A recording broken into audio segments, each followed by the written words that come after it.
ডেস্টিনির প্রায় ৪২ লাখ গ্রাহকের অর্থ যারা আত্মসাৎ করেছিল, সেই দলও দেখলাম নিবন্ধন পেল। আমার প্রশ্ন হলো, এই দল কিভাবে নিবন্ধন পেল?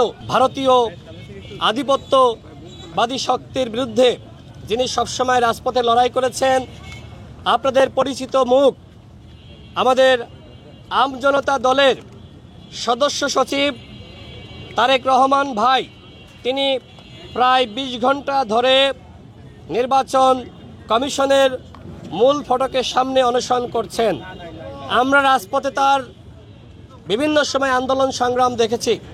তিনি অনশন করছেন তার দলের নিবন্ধনের দাবিতে।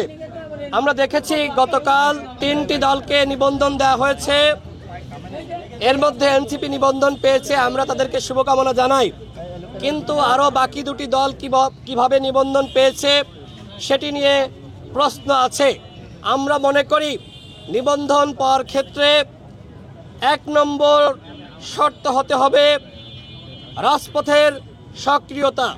কিন্তু এই সক্রিয়তা বিবেচনা না করে শুধুমাত্র কমিটি দিয়েছে, বাসা বাড়িকে অফিস হিসেবে দেখিয়ে দিয়েছে, তারা এই ছলে বলে কৌশলে নিবন্ধন পাবে, সেটি আমরা কোনোভাবেই মানতে পারি না। আমরা দেখেছি 24-এর ডামি নির্বাচনের আগে কিভাবে বিএনএম, সুপ্রিম পার্টি সহ কয়েকটি দলকে ডিজিএফআইয়ের নির্দেশনায় নিবন্ধন দেওয়া হয়েছে। এর আগে প্রধান নির্বাচন কমিশনারের সাথে বৈঠক করে আমরা অনুরোধ জানিয়েছিলাম এই সকল ভুইফোর দলকে, যারা আগে ডিজিএফআইয়ের মাধ্যমে নিবন্ধন পেয়েছে, এদের অবশ্যই নিবন্ধন বাতিল করতে হবে।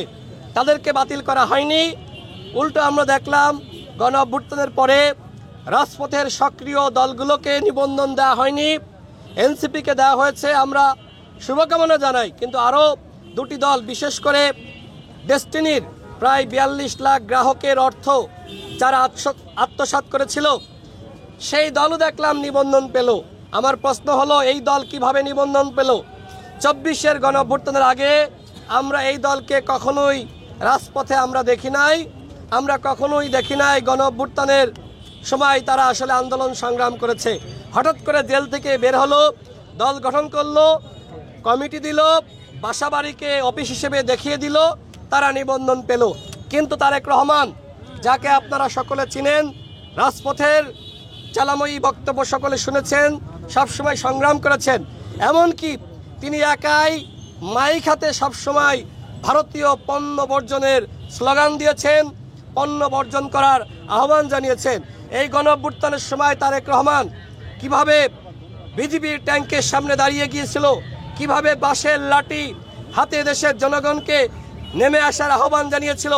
এরপরে তাকে গ্রেপ্তার করা হয়, তাকে রিমান্ডে নির্যাতন করা হয়। আজকে তারেক রহমানের দলকে নিবন্ধন দেওয়া হয়নি। তারেক রহমান ভাই এখানে অনশন করছেন, তার সাথে সংহতি জানানোর জন্য আমার ব্যক্তিগত জায়গা থেকে তার প্রতি আমার যে শ্রদ্ধা, তার সংগ্রামের প্রতি আমার যে সহমর্মিতা, ভালোবাসা, সেই জায়গা থেকে আমি সংহতি জানানোর জন্য এসেছি। শিয়া বাটার ও ভিটামিন ই সমৃদ্ধ লিলি বিউটি সোপ, তারুণ্যময় উজ্জ্বল ত্বকের জন্য। রিমার্ক,